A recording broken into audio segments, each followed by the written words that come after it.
Le chef rassure les opinions sur la progression des troupes vers Kidal. Rien, a-t-il confié, n'arrêtera la marche vers Kidal. Pour lui, Anéfis est un acquis. En effet, le centre opérationnel interarmé est en pleine effervescence pour coordonner les activités des JETIA déployées sur les théâtres d'opération.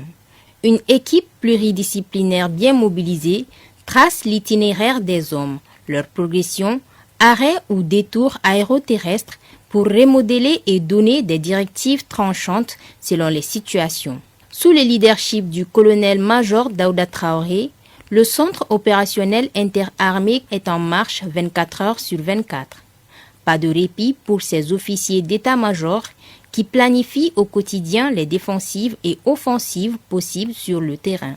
Le sous-chef d'état-major des opérations, le colonel-major Daouda Traoré et ses officiers mouillent le maillot dans une ambiance de vigilance et de contrainte selon le déroulement des opérations sur le terrain et rien ne doit les échapper. Pour cette fin de journée, la présentation des hommes du colonel Bekay Samake donne satisfaction car Anéfis répond aux souhaits. Le dispositif stratégique, il faut le savoir, est en liaison permanente avec le chef d'état-major général des armées qui, en plus, remonte l'information au plus haut niveau pour l'implication de tous. Pour rendre cela possible, une salle de transmission sert de relais entre le terrain et le centre pour recevoir en temps réel tous les renseignements sur les théâtres. La présence effective des forces armées maliennes sur l'ensemble du territoire malien est suivie dans cette salle. Ce centre constitue le cerveau de toutes les opérations aéroterrestres du Mali.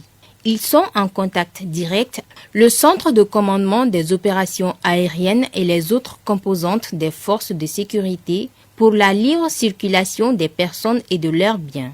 La situation sécuritaire sur le terrain est évaluée périodiquement et de façon régulière par ces officiers présents pour d'éventuels changements stratégiques liés au temps et à la situation du terrain pendant la progression.